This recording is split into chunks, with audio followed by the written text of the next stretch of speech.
And welcome back. I'm Chris Oldcorn, and I am joined now by the mayor of Elliot Lake, Dan Marchisella. Now, Dan is at his home, just like we're supposed to, and he's staying in isolation and joining us via video chat. Welcome to the program.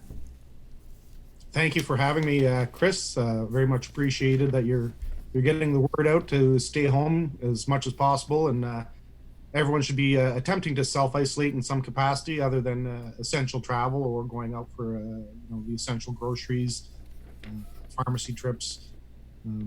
So thank you. Yeah, no problem. I'm happy to give you a platform to get the word out. Okay, so first thing I'm going to mention to you is a tweet from one of our local councillors here in the Sault Ste. Marie City here. It's Matthew Shoemaker.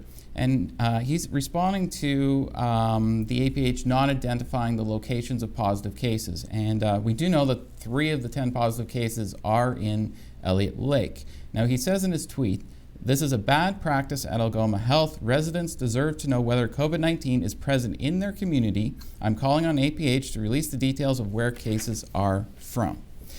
Now, my question for you is, why did you decide to announce that there was positive cases of COVID-19 in your community? Because I can't even get Algoma Public Health to even confirm, even though it's been in the news and widely reported, to even confirm that there's a single case in Elliot Lake.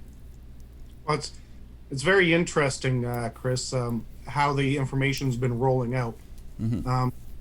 Algoma Public Health is supposed to be our most integral partner through this pandemic, and along with emergency response teams for the communities. So what was posted by them with some of the first cases was where the case was confirmed as far as a testing center. Yes. So knowing where the testing centers are, they were very clear that confirmed case from a family health team testing center, Elliot Lake being the only community with the family health team running the testing center.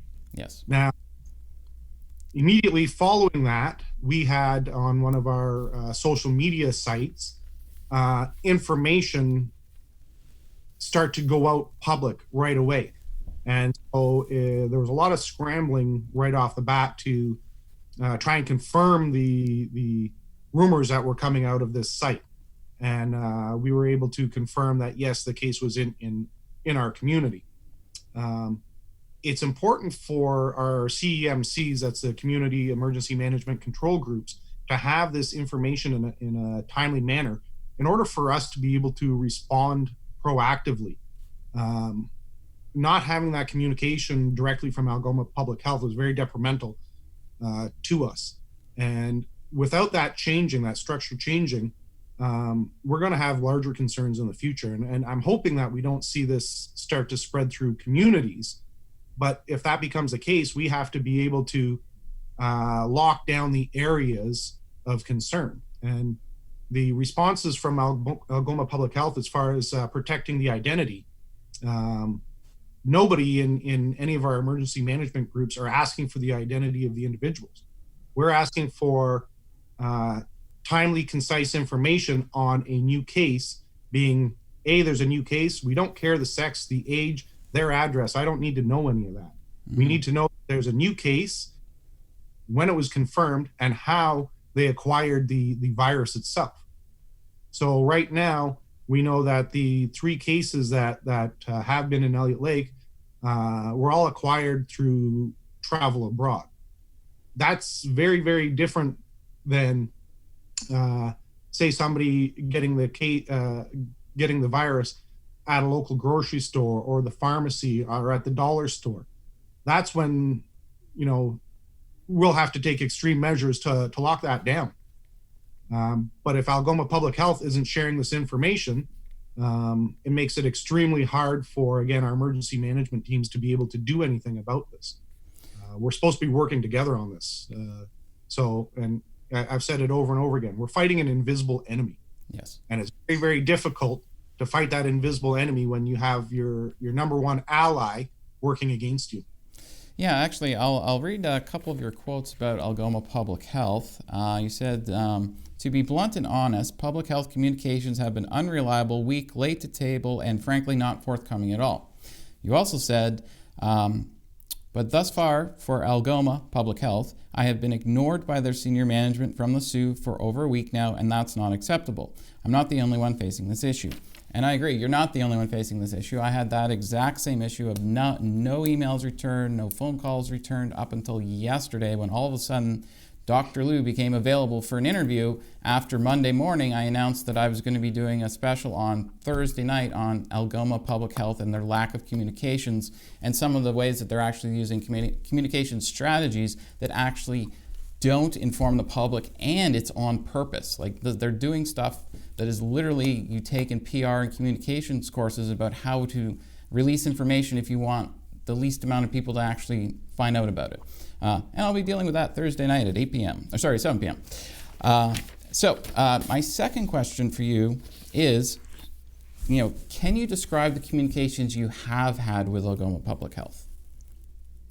So Algoma Public Health actually has a representative on our emergency management team. Okay. And she has been as forthcoming as possible, but she's not receiving timely information herself. As of this morning, I did receive a response from Algoma Public Health. I have forwarded my initial request was April 1st, so days ago. I have forwarded that to go to the board. I've also been trained in communication both with D&D and as the mayor. And I disagree with the practices that are going on. So the response I finally received after 2 weeks this morning basically told me that Algoma Public Health has a website with all the information that I might need to know, including hotline phone numbers for any other questions I might have. Oh yes, I received that email too. It's not like, very thank effective. you. I'll just go to Algoma Public Health's website. And then like no other information. It's like I get in front of a camera 3 times a day, 8 a.m., 1 p.m., 7 p.m., talk to the people in Algoma, and I can get almost nothing out of them. Up until yesterday, I couldn't even get a phone call or an email basically returned other than one. Since this entire thing started at the beginning of March, I've received 2 responses in total from Algoma Public Health. And that's it. And they give me the same info that they sent to you, like, oh, just check our website. Without really giving any detailed information. And actually, just speaking about information, the first case you had, which was released, that you guys released at 8 p.m. on March 31st, APH didn't come out and say there was another case until April 2nd at 2:30 in the afternoon. That was 42 and a half hours from the time you came forward and said that there was a case, and when Algoma Public Health even bothered to confirm that there was even a new case. And I had sent them multiple emails saying, can you confirm a new case? Can you confirm a new case? Got no response, and then finally it popped up 42 and a half hours later after you informed your community.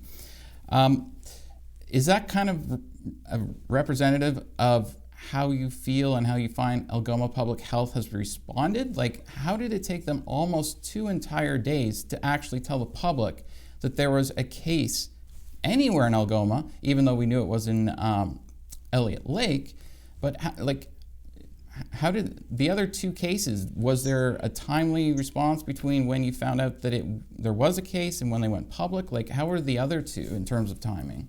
Because 42 and a half hours is completely unacceptable, that it takes them there was that long. No confirmations from Algoma Public Health on them.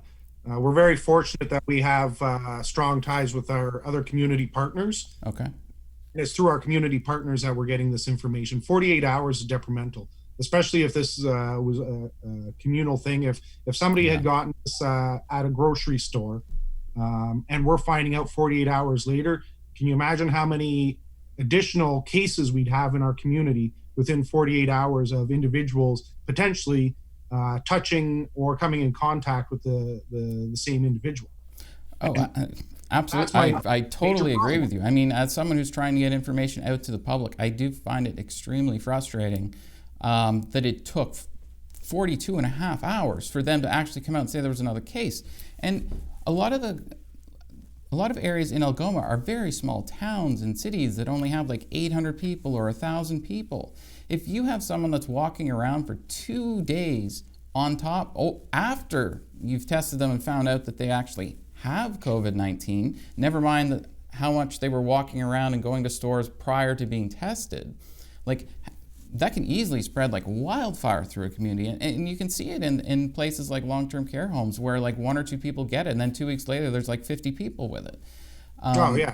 It's the whole home would be full. And in Elliot Lake, half of our population is retired. Yes. That's half of our population that meets the vulnerable sector criteria. Yeah. And respectfully, the excuses that are coming out of the senior officer of health right now at APH, as far as the Privacy Protection Act, this does not mesh very well. We're not asking for information that tells me the person's address, where to find them. We're asking for there's a new case, and how they acquired the virus. That is it. No identifiable information.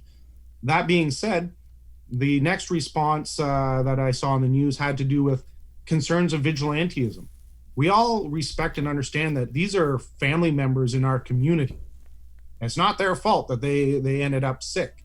Yeah. We need to protect them, and we need to protect other people from them. Absolutely. The major point that needs to come across to APH. And their practices are not the same practices that are going on everywhere else in the country. And again, as you mentioned, Algoma district spans 700 kilometers. I know on their website they've broken it down into 4 sectors, still being 200 kilometer clusters each, which make no sense. Oh yeah. Sault Ste. Being on its own. Elliot Lake has 11,000 people. So other than Sault Ste. Marie, we're the largest city in Algoma district. And I use the term city loosely. We could be a village. We could be a town. Realistically, if something happens in Blind River or in Horn Plain, their emergency teams need to know immediately so that they can respond appropriately immediately. And 42 hours, 2 days is not enough. And Algoma Public Health still never came back and said, yes, these were Elliot Lake. We identified it ourselves through our partners here in the community. It is not acceptable. This is not proper practice for communications, especially not in an emergency situation. Absolutely. I totally agree with you on that. It is extremely frustrating, especially when I'm in a town when there's 3 media options. It's not like Algoma Public Health. It's not Toronto where there's like 50 different stations they have to deal with. Like we're the only television station in this town. It's not like there's 20 different television stations in this town they have to reach out to and do things like interviews and send information and so on. Thank you very much for joining us. We've been joined with the mayor of Elliot Lake from his house where he is staying home. We will be right back.